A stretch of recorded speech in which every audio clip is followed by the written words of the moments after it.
So yeah, the debate proposition is it has been and will likely continue to be for some time, in some cases, both ethically justified and good political advocacy to use direct action tactics ranging from civil disobedience up to economic sabotage and fighting evil actors today, evil agents, people.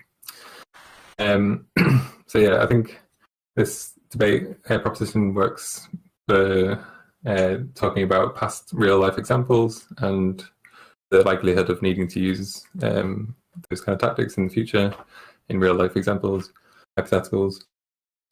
And yeah, I'm happy to go from there. Like, I don't know. I've been researching crazy lists of history about groups and direct action, but I haven't thought that much about the arguments. But I'm happy to just see where it goes. Yeah. So my counter is going to be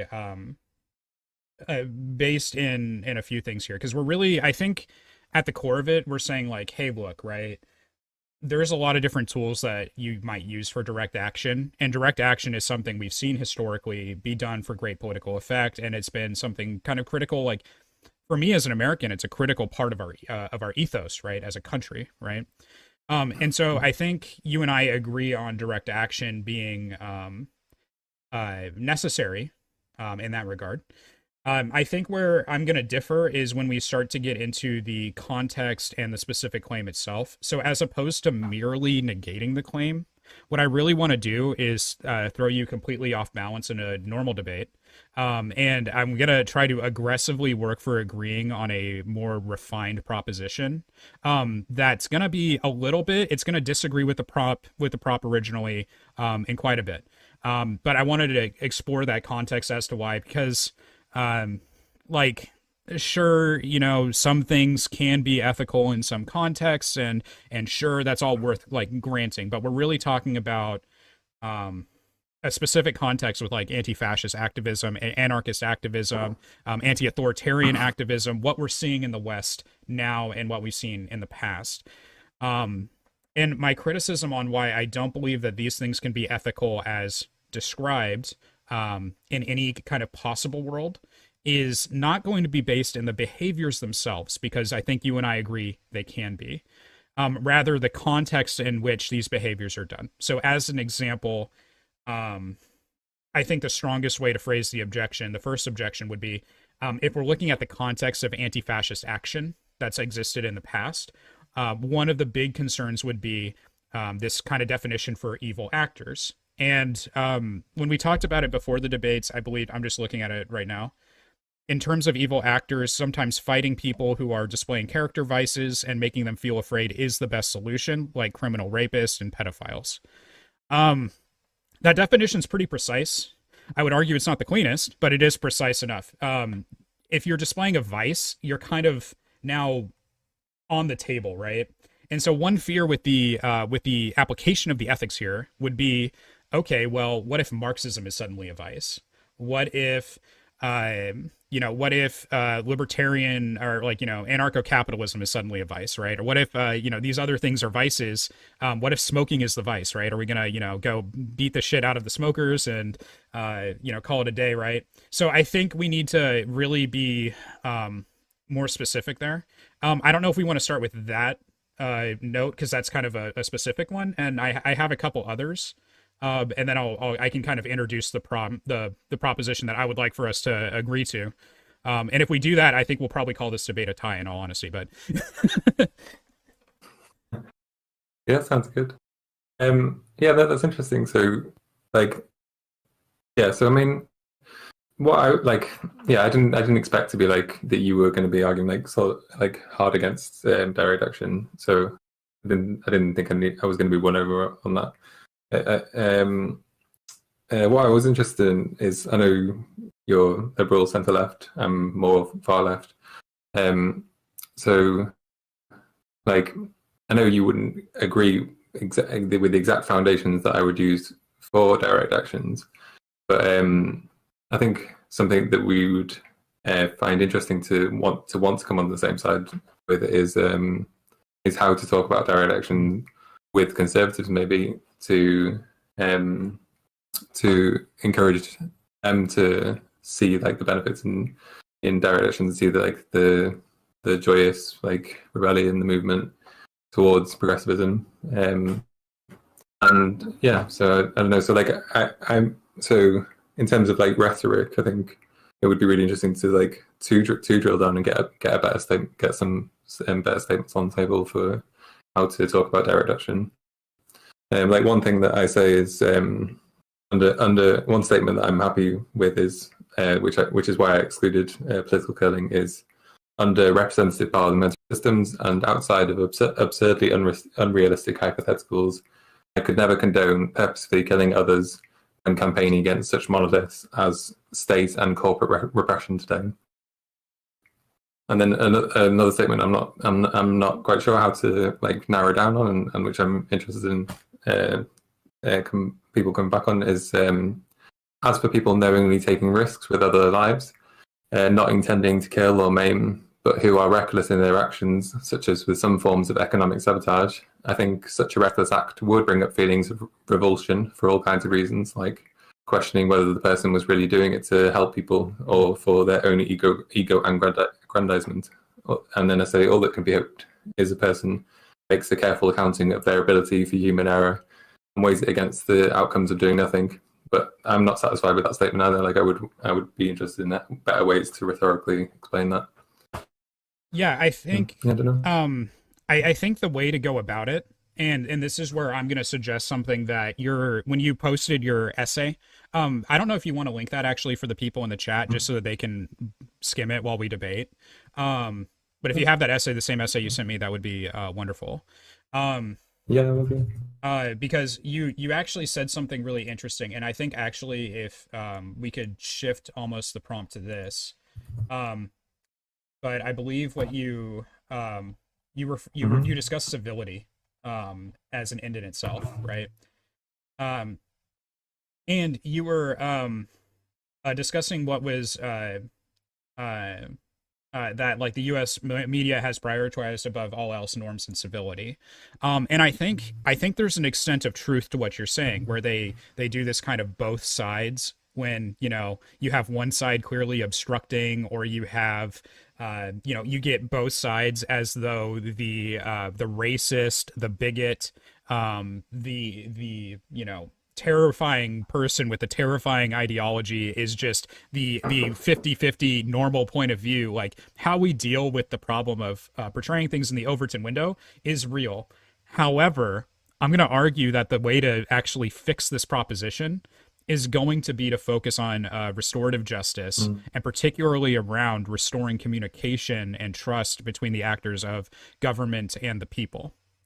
And that's going to provide a context where we're going to absolve a lot of problems with the underlying context with the proposition. And I think also that's something where you get conservatives kind of on board. So with my audience watching right now, they know me. I'm a Second Amendment channel. I'm also the quote unquote, like, I guess, token liberal gun owner, right? I'm radically pro Second Amendment. And whether or not you want to say, if you prefer under no pretext shall the working class be disarmed, I'm going to shake your hand. Like, that's cool. Let's get it, right? The point is that the people should not have their ability to defend themselves, their ability to represent themselves, their rights stripped by the elite. Whether that's government, whether that's a billionaire class, I don't care, right? But when we focus on restoring communication and trust, this is something where you have philosophers like Colleen Murphy who have written about this and such. It's kind of a big deal. If we're able to do that, I think that kind of provides an opportunity for like left-right libertarian or left-right anarcho unity in a sense, because it's like, hey, like at the very least, we need to be able to trust who's going to govern us if they're going to govern us. And the purposes of any direct action I would advocate for are going to be specific and limited. So when I talk about evil actors, the way that I would agree with evil actors is not if it was someone displaying vices. Rather, if we were discussing a politician that is setting up a system of kangaroo courts, and there's no due process in this system, and you can't represent yourself to that person, and you can't be represented by your government, when we start talking about those situations and specifically surgically removing that actor and replacing them with an actor that we can actually talk to and actually work with, right? That would be preferable. And that would restore a great deal of trust and prevent future violence, which I think we generally would say would be more desirable than not. And obviously, in theory, we should be able to do this with our representative democracies. But I think the problem is, right, that doesn't always go as planned. Obviously, there's cronyism, right? There's corruption. But the idea, right, would be that we switch to focus on the application of violence, and we switch the application of political violence, even like economic sabotage, as you've put it, fighting. And I'm willing to go and extend further. I'm willing to extend into the realm of exploring a hypothetical political assassination or killing, or a hypothetical like war in the streets, as being more ethical than an alternative. I think war and murder are evil, right? But I think that they can be a lesser of evils in a sense. That doesn't mean I want to do them. It just means that if I have to pick between bad and worse, I'll pick bad, you know? And so in that sense, I think that provides a framework, but we have to abandon the previous definition of evil actor to do that. And then we have to focus where the activism is targeted. Even the civil disobedience, I think that should be well targeted as well. But if we can control the targeting, and the justification behind the targeting, I think we can go really far.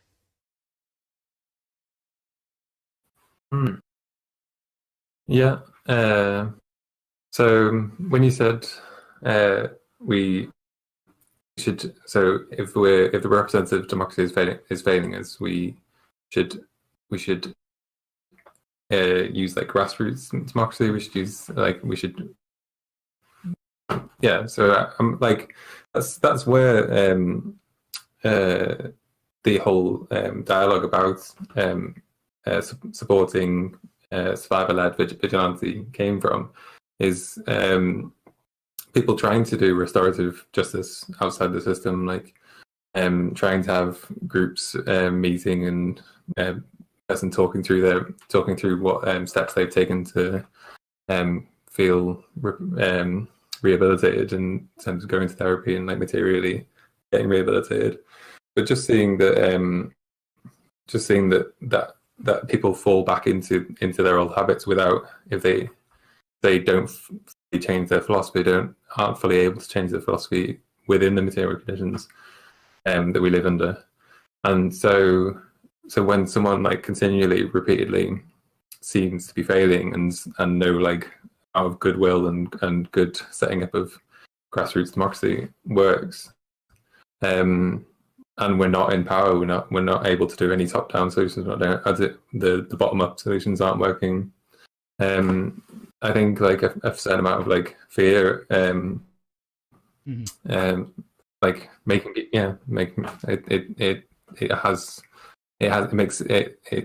it's not something someone would do as it's like a universal action against another universal agent. It's something very personal. It's something about reclaiming agency for the person who's been harmed. So yeah, I don't know. I think it's subjective, because yeah, you're talking about evil actors. You someone with the character virtues trying to get justice against someone with a character bias, and I don't think that's in the realm of like social folk psychological concepts. I don't think that's like, you can bring that down to something empirical and objective. So yeah, I don't know. It's tricky. I think I think evil actors does work. I think we could actually make this a little bit more objective, though, right? So this would be my argument for that. Mm-hmm. So let's say that we just established an objective criteria where the actions would be ethical. So, for instance, one would be an immediate threat to life and liberty. A second characterization may be that there is no recourse, right? There's no alternative due process available to you at this point. So in my example, the reason that I posited kangaroo courts is because of that. So like, if you have no chance at a fair trial, and you're going to go up on the death penalty if they arrest you for a crime you didn't commit, right? Wouldn't at this point self-defense be ethical, right? And to me, that seems justifiable. And now, when I say self-defense, though, then we have to discuss what context is self-defense ethical in, right? And what's required for that. And this is where I didn't think this was possible given the kind of the paradigm espoused by the essay. Um, because there were some things in there about like just the mere retribution in itself being a virtue for like a victim, right? And I don't necessarily agree with that model. I'm actually pretty I guess you could call me like progressive on that reform. I would like to see America's justice system be more like Norway's, you know, where there's actual like rehabilitation going on, instead of just creating a state of people that are perpetually in and out of, you know, a terrifying environment, right? But even with that being said, as if we have to have ethical self-defense, which means it's going to be limited in application to a direct threat at that time, and that threat needs to be to use kind of the legal phrase, right, objectively reasonable. And of course, we have subjective, right? We have the individual who has to be able to make a reasonable determination. But if you decided to that the post office delivering a letter late, a day late, was worth burning down the post office for because that was your rights being violated. You know, you pay into the post office. The social contract says they're going to deliver your letters on time. You know, you paid for that stamp, right? You know, but if you decided to just burn that down out of nowhere, right, we would look at you like you're crazy. We would want you to go to jail for arson, right? And things like that. So there's that context of like, hey, listen, like fight the fights that need to be fought. Fight the fights that need to be that like are an imminent threat to you, that are an objectively a threat to you, existentially, and to your freedoms existentially. Consider those fights. And then also, if you don't need to fight it, don't. So I think to the extent that you've kind of outlined here, you've talked about civil disobedience, which I think we can widely just say is breaking like minor laws or causing minor inconveniences, right? When I was in Sacramento, for a job that I did one time in California that was following the Stephon Clark shooting, and I got stopped by protesters for about 45 minutes in the intersection. I couldn't get home because they were blocking the freeways, right? And I was actually the front car there, and so I filmed them, and I was saying, hey, talk your stuff. Like, I want to put this out on social media. I want to have a conversation, and that was actually, effective, and it did work. I posted the conversation. I had a different YouTube channel at the time, and I posted a video talking about how we need to have conversations about how we police. It forced me to engage on the topic. And for many people, that's sufficient, but oftentimes it's not enough to cause a change, right? It's not always the practical tool. So you've kind of talked about escalations in force as well, right? Moving to, hey, economic sabotage. Now I'm sabotaging operations. I'm sabotaging operations that pertain to scarcity and resources. I think that there's a context where those can be ethically justified, at least compared to alternatives. But I don't think that, say, how looting is done commonly necessarily fits in that. I understand the maybe the view on targeting like a Target or a Walmart or something like that. I can understand where that's coming from. But when we talk about like minority owned businesses, everyone's kind of forced into playing the capitalist money game, I don't see that as ethical. I don't even say if you have input on that, but no, yeah, I don't even say like even like if someone very poor, like looting the Target, like I don't say that they are committing an ethically just act. They're not doing something with like good character virtue. It's there's obviously like a sociological case that it's like it's highlighting a need that's not being fulfilled, like when Black people are scared for their lives and they're like angry and afraid and want to lash out. But no, I don't say that. I don't include that in my like good advocacy, good ethical, good ethics or anything. What would be an example of that, of economic sabotage that you would find to be like ethical and good advocacy, or at least ethical? Yeah, during Vietnam, the going into a draft office and destroying all the papers that could lead to people getting sent to Vietnam in a like evil war, and it like, even if people still get sent, it's like it's extra money on the government to, and then like local mayors and people have to think about like are the people serving them, or are they serving the people? And Yeah, so that's one big one. Like, there's lots of like I've got a few case studies I can. So yeah, I mean the road protests in my country in the 90s, 2000s, it was mainly civil disobedience. It was like people there was a planning application for a road. There was like hundreds of roads. It would have increased massive urban sprawl, like destroyed the countryside, people's mental health, like not being able to get into the countryside, and just like put loads more carbon dioxide in the air. I think it was like a really interesting movement of people wanting to like reclaim the land, and they were building huts and tree houses and moving around all these like different planning applications on land, and they like just through even like there was some sabotage of like of road equipment and stuff, road building equipment, but just through their like deciding to do civil disobedience alone, it caused a massive like economic burden on the on like contracts for new road projects, and I think like 300 roads were cancelled, and 18 billion pounds worth of like taxpayers' money got cut back from these schemes, and then they got diverted into other things. So that's one big one in my country.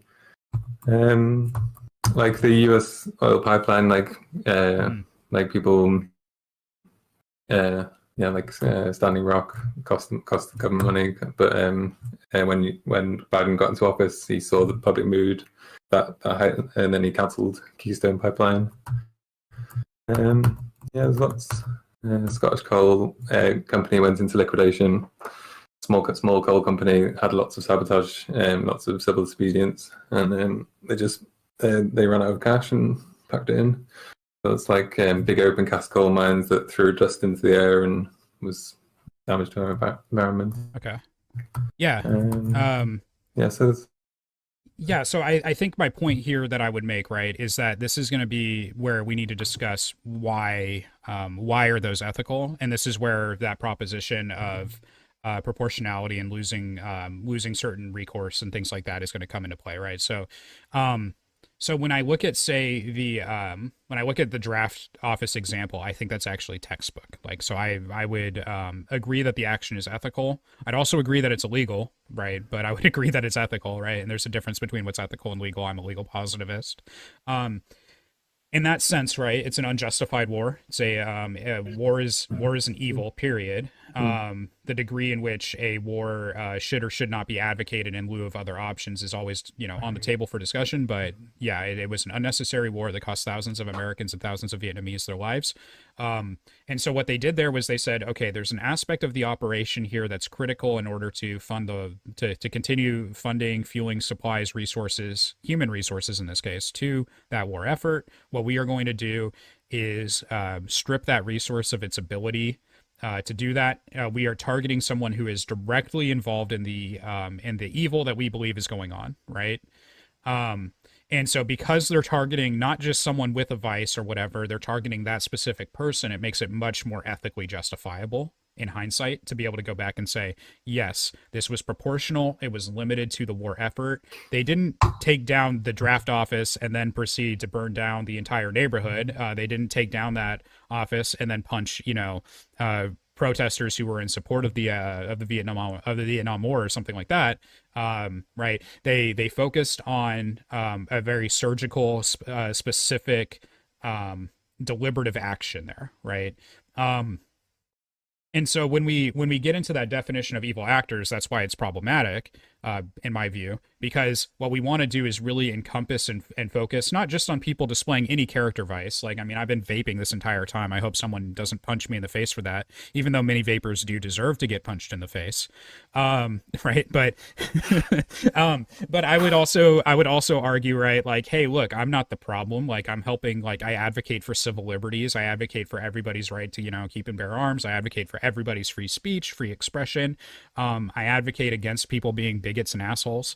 I think that your rights to against for the securement of your personal belongings, your property, like against government seizure and stuff. Just like, I'm not your problem. Like, I'm here to help the people.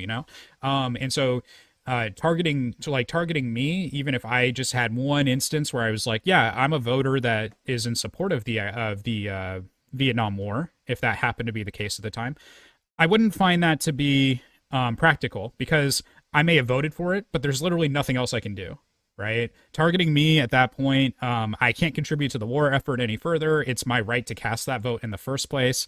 It's morally wrong to target me. But when you turn to the politicians, the government officials carrying out the war, and you say, okay, listen, we're going to frustrate that war effort, and we're going to specifically target them, that's ethical. So merely, I think the presence of the vice is not enough, right? And that's more or less my point with that. I don't know if you disagree with that, but that's one of the biggest context issues that I have with the proposition on the whole for the debate. Right. Yeah, and I agree with all that. Like the extent, yeah. If to the extent that I want to win this debate, I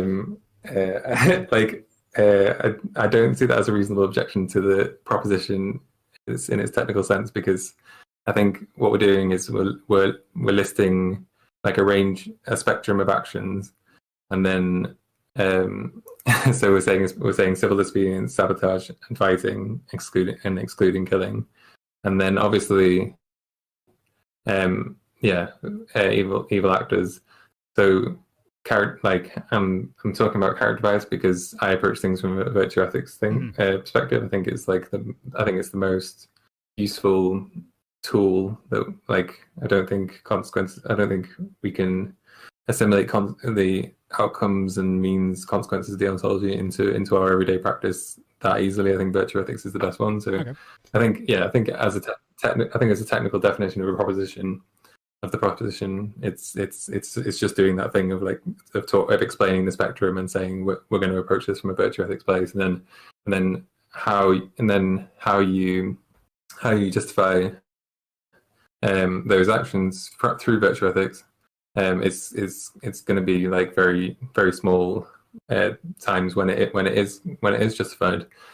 So fighting evil actors, that's not sabotage. That's something that you only do when you're a survivor. You're trying to get some agency back, and the system has let you down.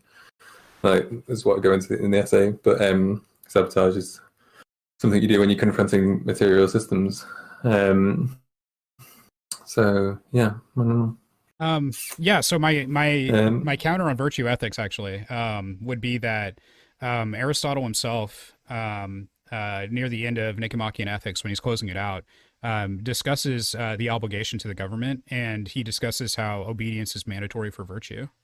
And I'm inclined to say that at least under an Aristotelian virtue ethics view, that it wouldn't pan out. Of course, you could reject like an explicitly, like, you could reject that part of Aristotle's view, I think, and still be able to come to justifications through virtue ethics. But I also think that even within virtue ethics, you still can't escape some aspects of reason as a transcendent, objective source of the ethic itself. So even if it's lived out through the individual and the calls are situational and relative to the individual, you're not denying a moral reality here. I think, right? It is truth apt to say this action would align with making me more virtuous, or aligning with my virtues and thus should be done, or this action does not align with a virtue and thus should not be done. Is that fair to say? Yeah, definitely. Yeah. Okay. So in that sense, I think that we would also need to act in ways, and I think a virtue ethicist would be willing to concede generally that we should act in ways that allow others to bring forth their virtue and maximize their virtue as well, right? Realize their virtue, right? Yeah. So, but if you this is just where this is going to extend into merely like I think like the mere assessment based off of it seems like this aligns with my virtue at kind of like a face value without further evaluation and reason may not be sufficient, right? Like, so we may want to reason about how this is going to affect virtue as realized in other people with our actions, and also what are we saying with how we reward or do not reward virtue and vice in this way. So in this case, the vices that we're concerned with are, say, vices of tyranny and oppression from a government or from some oversized oligarchical actor, let's say, that's, you know, up to no good. And we just need to be really precise on the vice here, I think, in order to make that work. And then we also need to extrapolate out how this is going to encourage virtue, not just for us, but then also for the people we're advocating for. And then also how this is going to correct the virtue on the part of the people who were falling subject to their vices, right? Mm-hmm. Yeah, definitely. So I guess this is the follow-up. So in what context does fighting in the street do that?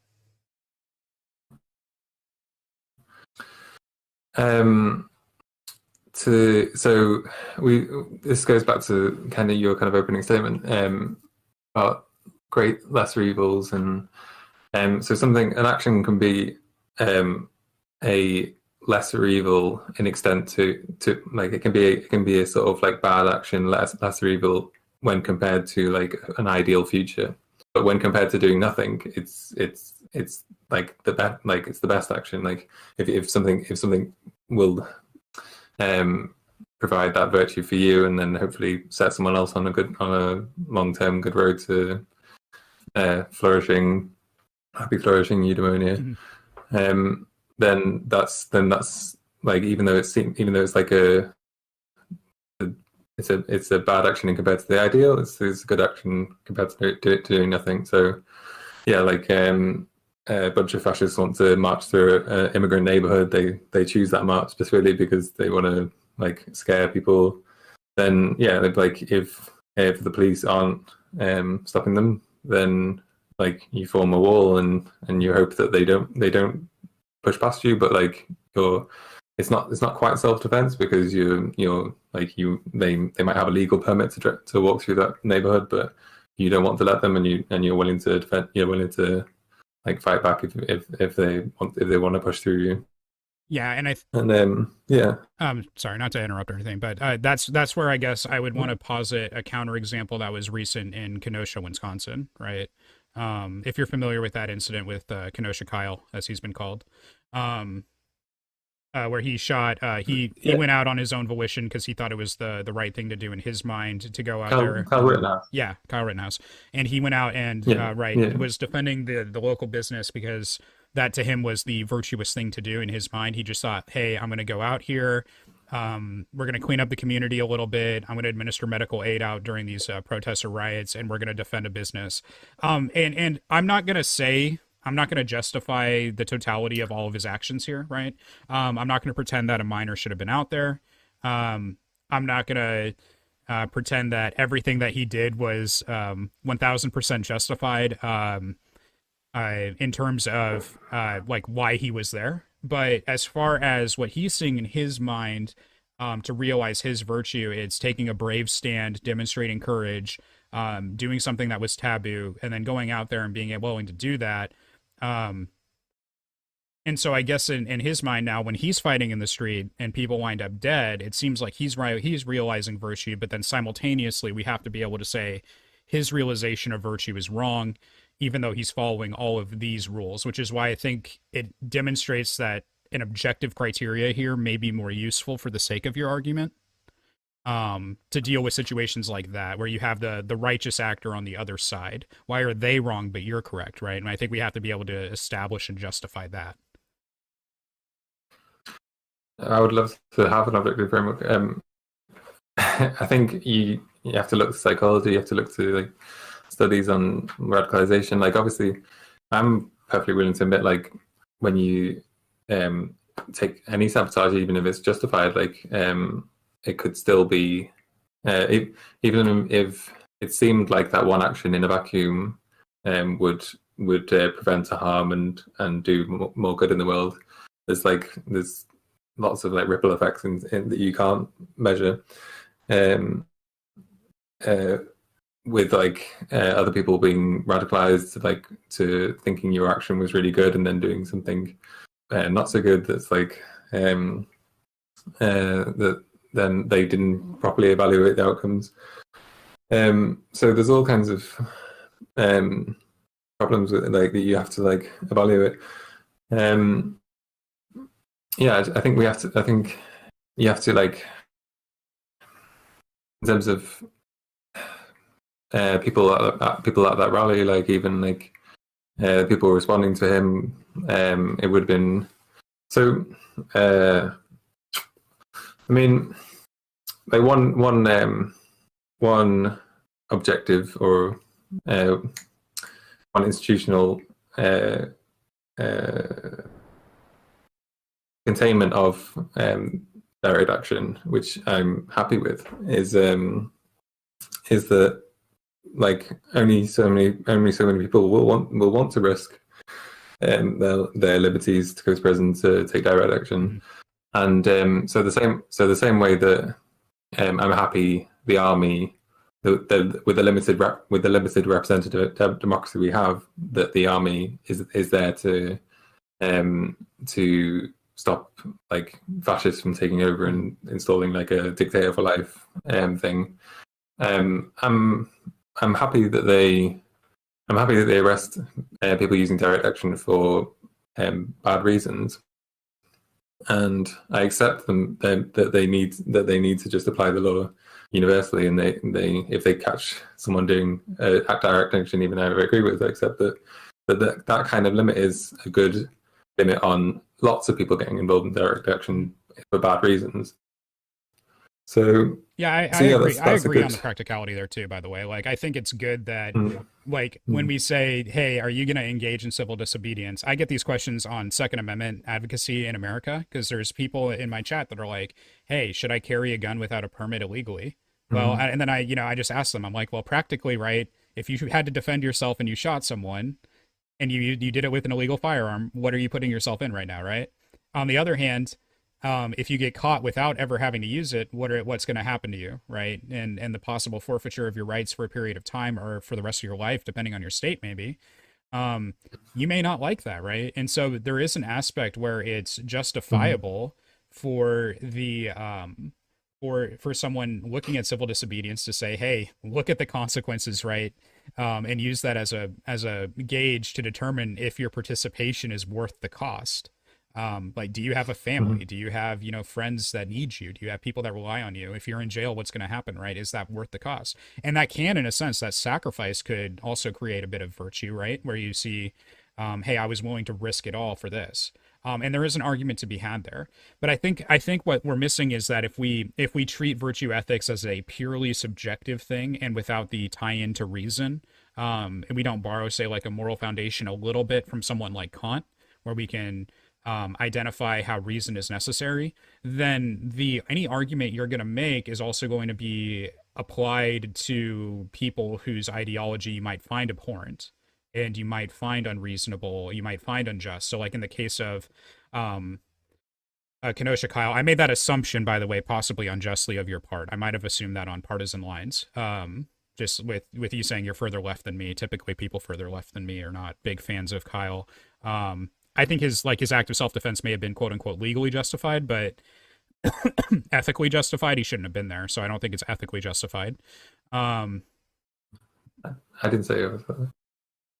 But when was I? Oh, I forgot what but I guess what I was saying. With, go ahead. No, sorry, I wasn't. When I was saying about the government having checks on that, I wasn't at all talking about Kyle. I was saying. So I was saying. I was saying the same way. I accept that the government needs to apply the law universally to arrest people even doing good actions if they're caught. I think it's good that that check is there for people like Kyle that I think shouldn't have travelled across states to do that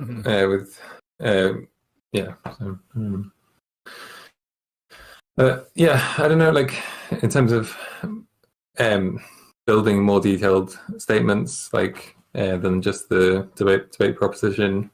I can't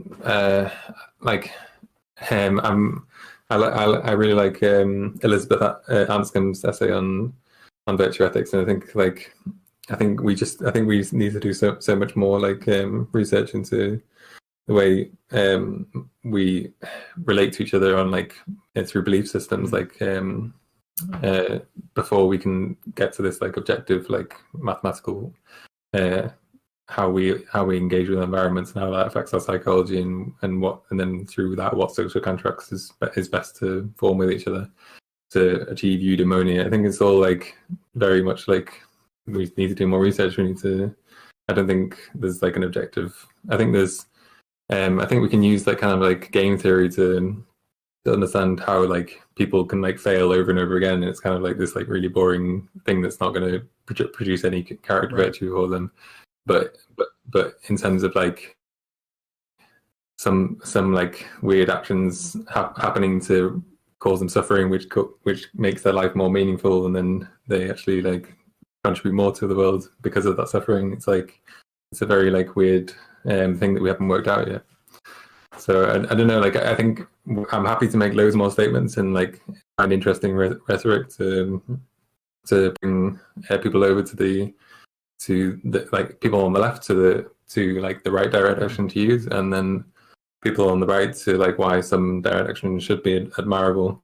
Yeah. But I don't know how to. I don't think it's possible at the moment to foundationally. I think what wisdom is a virtue. I think that's something that we need to have it is for a balanced emotions, balanced character virtues. But I don't think we can put it in objective terms yet.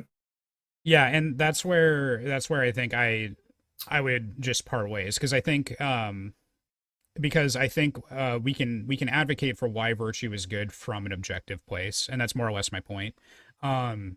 So if we can do that, I think we can also establish a series of other ethical claims in an objective sense. And then this is and this is all kind of an aside from the debate, because what I'm really trying to do here is I'm fighting aggressively for you to be able to justify your claim for you and not just for the enemy or the other side or whatever, right? And so that's really why I want to be able to do this, because that would make the proposition much easier to swallow if I didn't have to accept the same justification from the Proud Boys and MAGA guys and whatever, right? Where they say, hey, we're just realizing virtue and we've identified these vices. And this is why I think that Kenosha case is so important, because Kyle shot 3 criminals, right?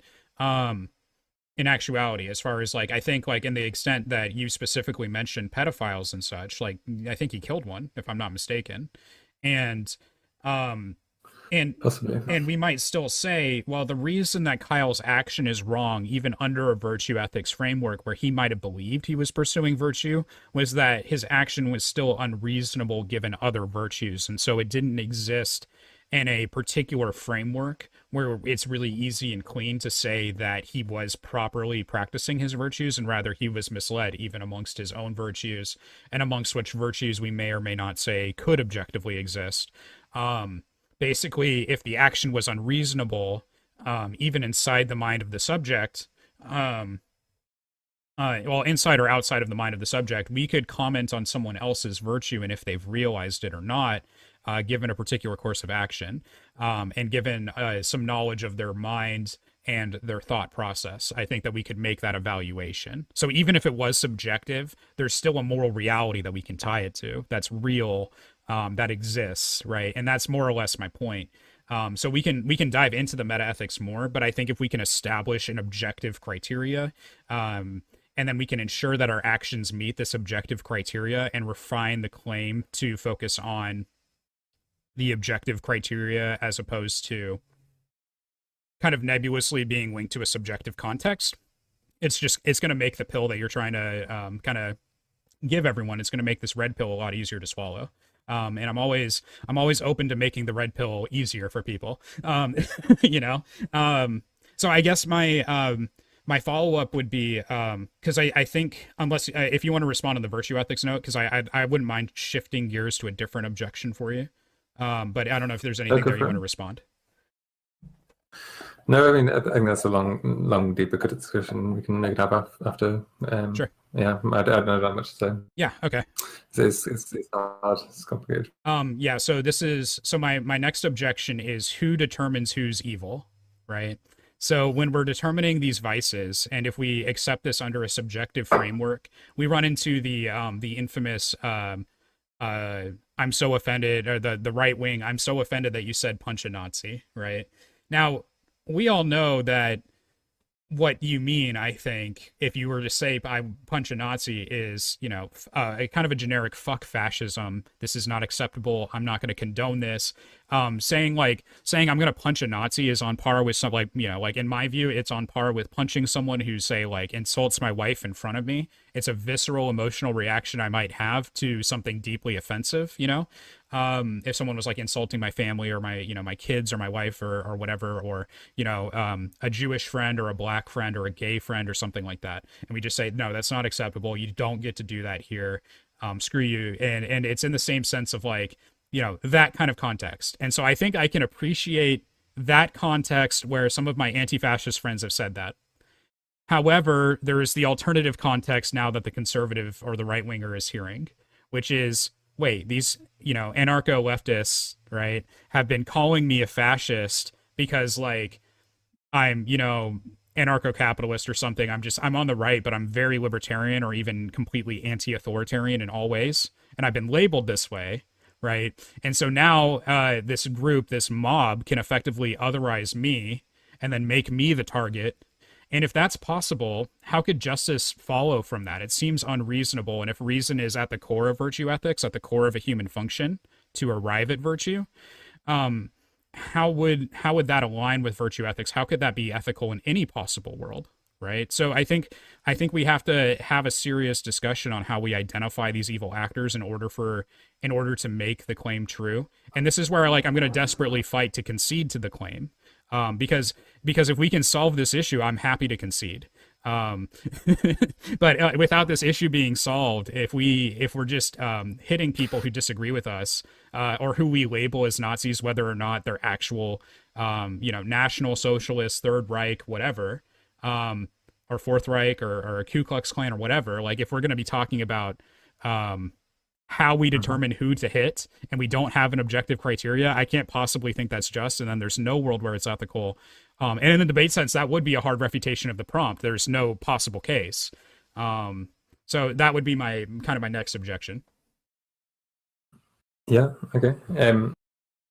So, I mean, the people. I mean, so the people who are willing to use violence is a very small fraction of the far left. Mm-hmm. And I completely find it repulsive. Like, the people, like, you get, like, primitivists who, like, want to blow up, like, 5G towers, or conspiracy theorists, and there's lots of, like, or, like, send letter bombs to people. So there's definitely, like, ways people on the left use violence for bad reasons. And then there's people. So there's a very small section of the far left that even okay with using violence, and most people on the left are, like, highly critical of those people, and see them as, like, holding them back, holding the movement back, or whatever. And so much so that, like, even, like, survivor-led vigilantism, which I can see the emotional virtue in some cases, so much so that people on the left will, like, feminists, for example, will say, like, this is, like, some really, like, male bullshit, that, like, that they've checked, like, this tactic has come from, like, the male masculine worldview, that, like, this will solve things, and actually, like, we should not do this at all. So, like, it's a very, like, niche, like, specific argument that, like, that I'm even comfortable using to justify it. And yeah, I think it is born in in a circumstance of like measurable social realities of like institutions and like governments failing people, therapists failing people, grassroots efforts like not having the resources, or just not being able to have that effect on the culture in this time and place. So these are all things that you can measure on like a sociological way, and you can measure it in a psychological way. But at the end of the day, I think the same way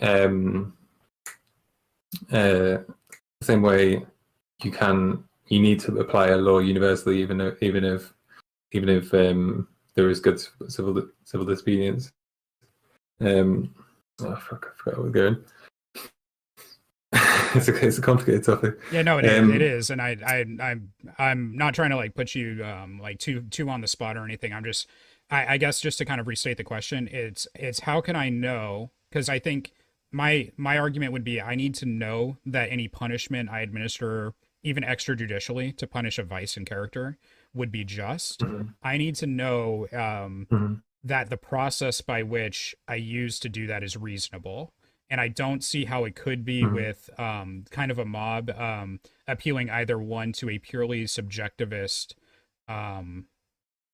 moral sense or a purely relativistic moral sense. And I don't know how that would be possible to do within the context of, say, an emotive moral sense, where we're just kind of all shouting, and then we gauge the shouts that this is bad now, this person deserves it because we yelled it loud enough. I'm trying to avoid either of those issues. Mm-hmm. And that's more or less my issue with claiming that it would be ethical or even possibly ethical. Mm-hmm. Yeah, so you take the psychology of personal development, like material, like certain amount of psychology is biological. Like we have like fear of spiders because of like DNA possibly, and then a certain part is upbringing, nature is our nurture, and we can look at that. We can see when someone has been traumatized, that they feel afraid, they feel like they haven't got any agency, they feel like they worry about this thing happening to them again and them not being able to be in control. And so I think we can look to psychology as like as this person taking this action, same way people can go into the gym, can improve their mental well-being because they're just feeling better in their person. I think you can just like look at the science and look at the psychology of that, and then you're looking at the social science of institutions letting people down, and like the culture, people remaining in their habits, like even if they want to use therapy to move away from their habits, like the environment that they're looking at every day is like feeding back into old habits. So I think you just I think like when an action happens, or when if someone is thinking about doing an action, I think you can just look at all these like empirical realities to life and see some virtue and some character virtue in the person doing that, and some hopefully character virtue in the person who changes their path because of an act like that. And and I think the science is on that side, and I think if someone on the right wing tried to do it, justify it in form of mob violence against immigrants or something, I think it would just be completely against like the science. Okay. I feel like I'm hearing a couple kind of like conflicting things here, and this is what I'm trying to work out so I can understand it. On one hand, there's the virtue ethics and identifying the virtue, and there's the issues of the subjectivity. But then I think now what we're saying is there's certain properties that are conducive for human flourishing that we can identify empirically. We can literally look at those almost in a utilitarian sense on one hand. So we can say here, in this sense, we can apply what's the most conducive for human flourishing, whether the utilitarian old school may call it just pleasure, with a different definition than, of course, the colloquial pleasures, or they may call it, more of a fulfillment, a little closer to that eudaimonia principle from the Greeks, right? But either way, we look at those factors, and then we would use those to determine where that goes. So if we say, okay, applying sociologically, we're past that, we're getting into social contract, and we're talking about what's conducive for human flourishing. So that's how we're going to do it. Cool. Who makes that determination, and how do we verify it? So, like, this is why. So I mean, it's justified in that you're hoping to move like the entirety of society long term to this better world where you don't have to have people like trying to find their own flourishing through like working outside the system. It's justified in that you're hoping to like to push society in that direction where that is never needed again. It is a really sad state of affairs that you get these harms, and like you can't just bring it to the like local council and hope that they put in remediative efforts. So yeah, that's the extent to which it's justified. Okay. Yeah. If I could, I want to throw just kind of a because I'm 1.5 philosophy degrees down my education path right now, and I like playing with these crazy scenarios from time to time. Sure. So I just kind of want to throw one out there for you, right? Sure. And I want to throw it in kind of both a utilitarian and a virtue ethics kind of sense. And just I'm interested in seeing your response on the ethics here. So let's say that there is like we're in World War II Germany, basically. There's an innocent Jewish man, otherwise innocent, right? He just conducts normal business, small business, feeds his family. That's what he does. However, some terrifying Nazi actors from 90% of the population that voted to bring Hitler to power in this town, they are people that are going to go out there and accuse him of all kinds of things. They're so irrationally angry at this person's mere existence that it interferes with their logical capacities and thus their ability to arrive at virtue, right? Because they can't reason to virtue. They can't properly appropriate it. They are so emotionally, viscerally attached to this idea of the destruction of the Jewish man. So they say that they're going to burn down the entire town, possibly kill thousands of people inside, unless this Jewish man is arrested and executed by local law enforcement. Suppose you are the sheriff in this situation. You have the Jewish man in protective custody right now. The mob doesn't know, right? You would be encouraging maximal virtue for the mob by removing this this obstacle in the form of this innocent person who makes them irrationally angry merely by existing and their flawed ideology. You could alleviate all of that simply by, taking care of him, by executing him and being on your merry way, or you can let the mob, go about what they're going to do. Placing yourselves in your shoes, both as a virtue ethicist, knowing that you would have this action that seems to defy virtue on one hand, right? Because you're killing an innocent person, and that goes against your moral code. And but on the other hand, you would be maximizing virtue for others if you took that action. How would you approach that kind of scenario in a way that you would know that you would have a just outcome? Yeah, I just have to contend that that wouldn't fit my definition of virtue on their end if they were like achieving those short-term goals. I mean, yeah, I really take a lot. I take a lot from preference consequentialism. I think if we can think about if we can, I fall back on like global net well-being as like a good goal. If we can know that like sociologically it's somewhere in sight of this direction, then yeah, so it's almost always going to be that way. For even like in a virtue sense. I just think you can never, in that case, you could never know the outcomes of like filling their weird short term what they perceive as virtue for yeah, the Jewish person has interest to live, and once they're in the world, like even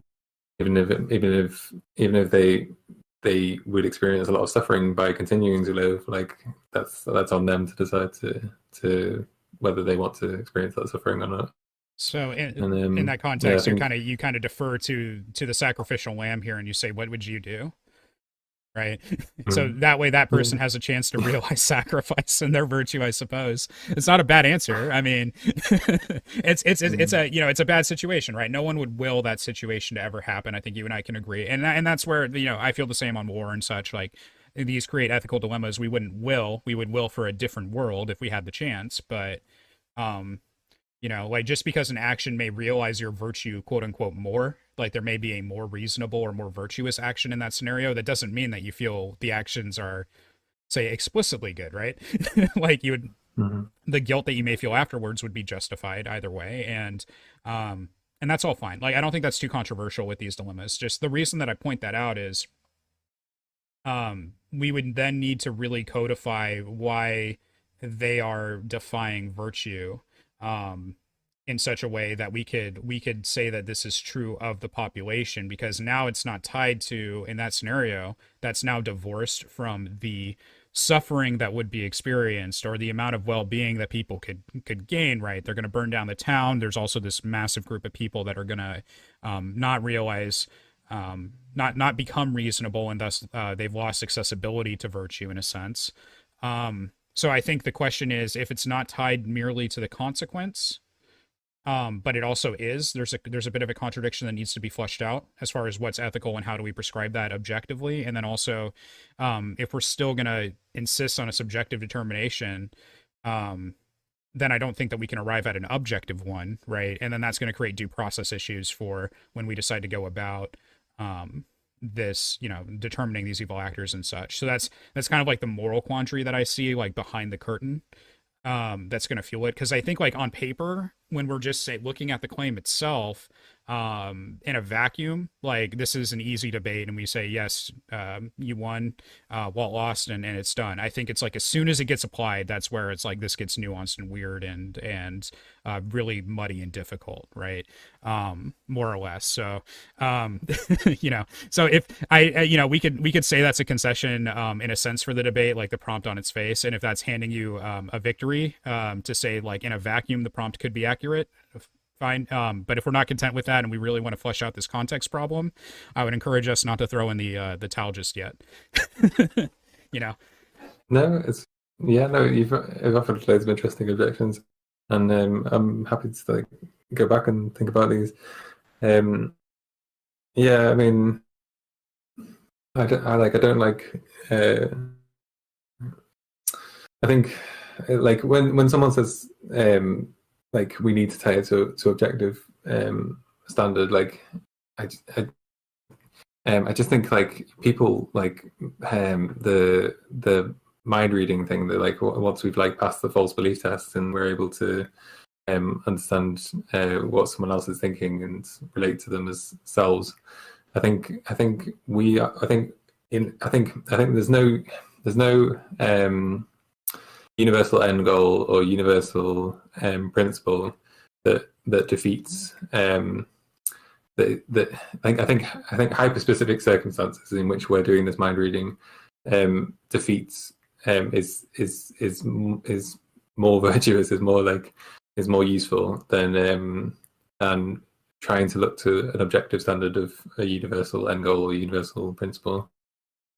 So yeah, until we can get, like, a perfect, like all the data on, like, how our minds work, and then all the data for the environment of how minds interact with the environment, and then minds interact with each other's minds, and so you have data of everything.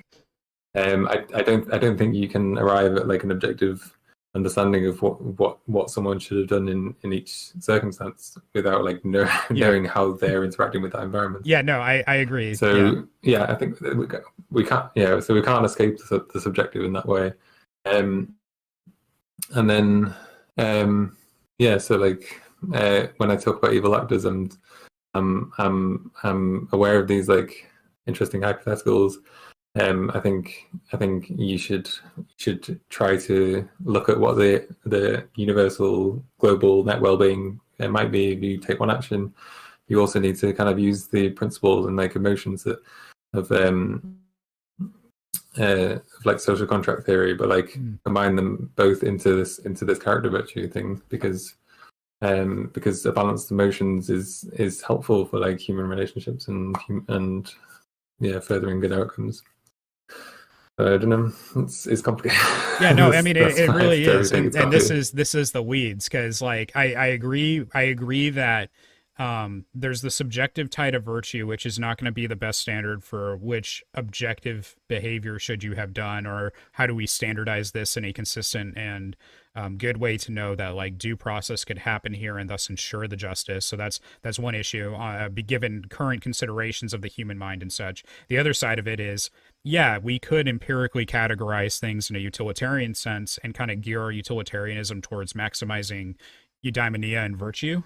And that could seem reasonable to at least get kind of an inkling of a direction. And it seems like you're kind of making an admission here that there's a bit of a negative rule utilitarianism kind of going on. So like we should avoid harm and we should follow this as a general principle. And if it aligns with that general principle, then it's sufficient. I think, but then still, right, we don't have like that specific act knowledge, and this could get hairy. So if I threw in deontology here and I said, but wait, there's more, right? We could still tie this to reason. We could still determine some things either axiomatically or what have you, in the way that, say, in like a Kantian sense, we could say you should act in a way that is not self-contradictory when we're referring to moral claims. And then we could say, okay, well, that seems reasonable, because if I doubt that, the doubt becomes self-defeating. I need to act in a consistent, reasonable way with morality if I'm going to be, behaving morally, right? Or ethically, right? And so I can go from there, and then I can extrapolate more and more into specifics on what my duties now become to others and myself. And now I have a framework in which I can do this that I can standardize really easily.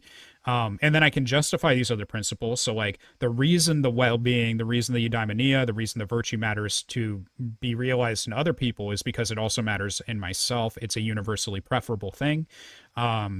And from there, we can establish that there's certain virtues and such, and then we can use this and I guess like deductively kind of create or inform a framework where we can acknowledge maybe like some cultural norms that respect others as ends in themselves. We can acknowledge individualistic norms, all these other things that basically go on to contribute and say, hey, like, look, right, now this is standardized.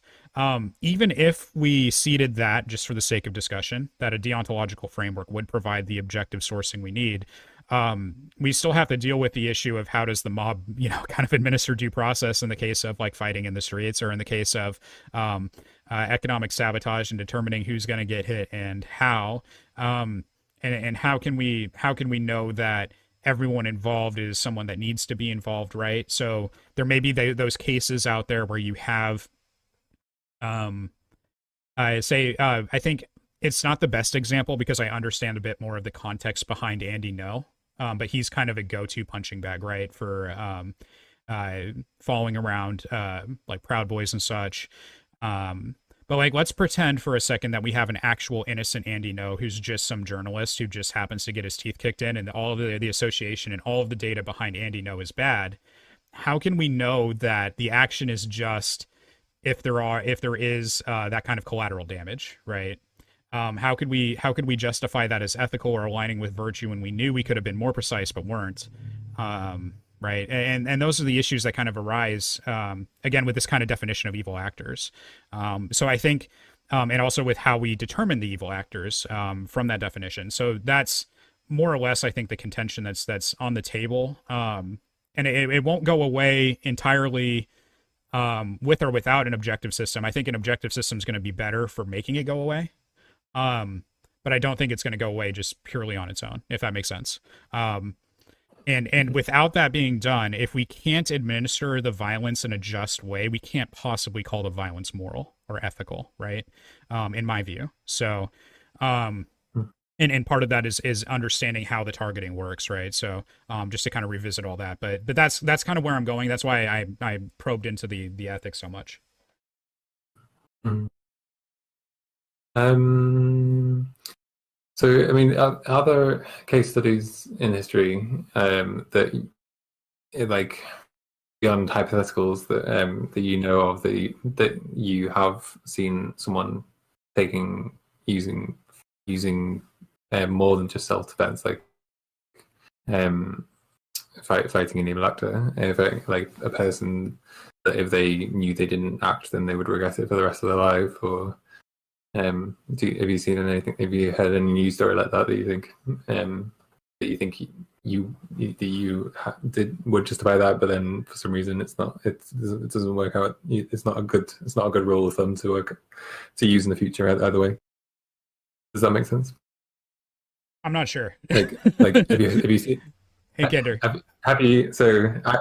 I've got lots of case studies in my mind of even just like sociological cases where like a pedophile has come out of prison for like killing baby, and like the community has found out, and then they've killed him, and like I'm not saying that that's ethically justified. I'm saying like in a sociological case, other pedophiles hearing about that news, they might well be more cautious about like actually like doing evil acts themselves. So there's those cases, and then there's the case, then there's the things that the fighting that I do think is ethically justified, like blood sports in the UK, like aristocrats going around on horses, setting dogs on foxes and enjoying the spectacle of foxes getting ripped apart. I think like people pushing past fox hunters in order to save that fox, I think that's like completely like moral sainted. Like that's like that's a good act. So yeah, I think I've got lots of like things like that where I think it's worked in the past, and it's gonna need to carry on happening for some time in the future. I understand your objection to the debate proposition is that we think we need more statements. I'm happy to explore more statements too. Oh yeah, but yeah, do you have case studies in the past, or do you think, or in the future? Yeah, like I mean, if we were gonna weigh, and the reason that I haven't brought up too many case studies other than like certain ones for analogy's sake, like Kenosha Kyle, the reason that I haven't dived into that is just because of the proposition, out of respect for you. So I could of course cite all kinds of irrelevant failures in civil disobedience that have happened, or failures in violent action that didn't net positive gain. Or like fighting in the streets, or even an economic sabotage that didn't result in positive gain, or even worked in the favor of the enemy. Those are all things that are worth discussing. But I think just with the proposition, with the proposition though, in fairness to you, I don't think that you need to defend against those examples, right? Because you're not saying that every example is practical or that every example is ethical. Really, like you're saying that there's a specific time, place, context, application of these things that's required.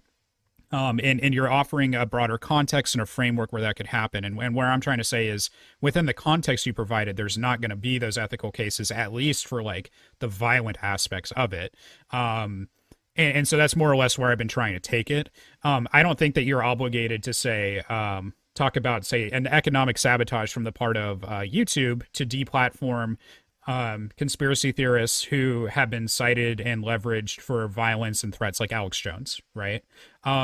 Now, what did that do in that particular case? Yeah, that actually increased the size of Alex Jones' platform.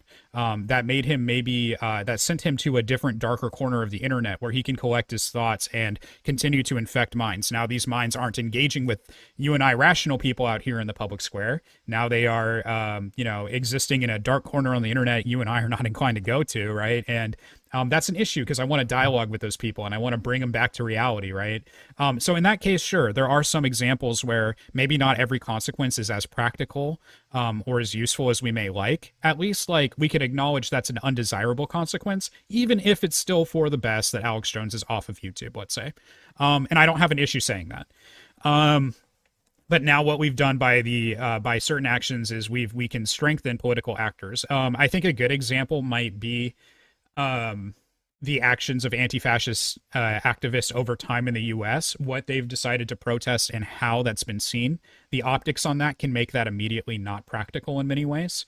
That doesn't mean the optics are No. necessarily always bad, but that is a factor to take into account when we're talking about being a the other aspect, not the ethical, but the practical good political advocacy.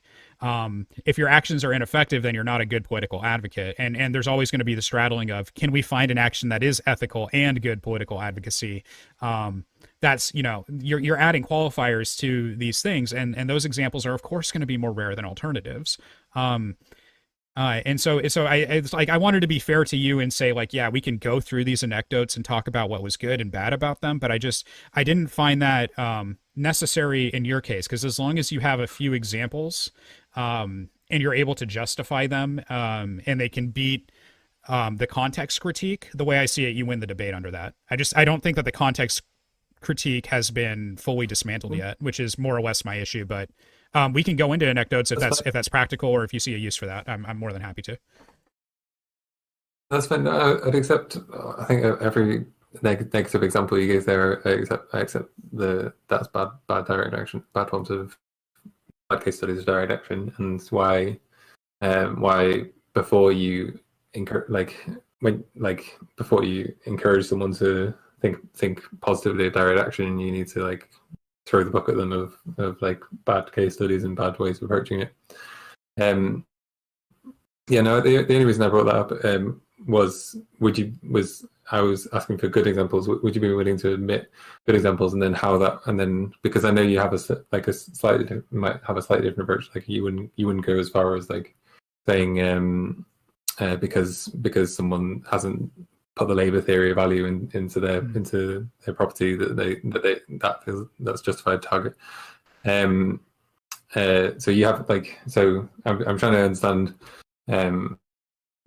What a case study of good fighting direct action, and then how that might relate, and then why that wouldn't work in the context of evil actor, like using character virtue, evil actor language. Why that formatting of the statement isn't working. Gotcha. Yeah. So in the case of, say, self-defense, I wouldn't see that as direct action, right? In this case, we're merely demonstrating principles of self-defense. Although I think you and I could agree for like as an aspect of praxis, the claim that your actions are self-defense is immensely valuable, right? So there's the aspect where someone says this is self-defense against hate speech. I don't buy that one personally. I don't think that like the self-defense against hate speech per se is well justified. I can get why it's emotively justified, in that if someone says something racist or sexist in front of you, you feel like you want to punch them in the face if you do it. I might hold you to a little less account than if they didn't say the thing right and you just punched them because you thought that they said it or something. Like, I would get where you're coming from. It's that, like, you know, someone insults your wife problem, right? They said something so deeply offensive to you that you let them have it. It's like, I can understand that, but I wouldn't call that just. I would say that they kind of asked for it. They were dumb, right? They shouldn't have said that. But that doesn't mean that you get to just hit them, right? In a self-defense context, explicitly you're attacked by another actor, that eliminates all the other problems. And do we want to call that direct action? In my view, explicitly no, because it starts to segment into its own thing. When I say that the fighting in the streets can't be good, what I'm saying is going out and picking that fight in the streets for with someone with this nebulous, like, if you can't justify why it's just, it can't possibly be good. You would need to be able to demonstrate some semblance of due process, some semblance of cohesive thought that's not going to create these like ethical conflicts. Like, you're going to have an actual just system by which you determine how you're going to administer justice. And that can't exist in this kind of like emotive sense, or in like a partially informed utilitarian sense, or in a subjectivist sense, really. It has to be a standardized criteria to be truly just, in my view. And so if we don't have that, there's no action where you can say, take an action for justice and have it be ethical, because you're literally not informed by reality or reason. And I think that would also pass muster in the virtue ethics world. If the action can't be informed by reason, it's going to be really difficult to call it virtuous, right?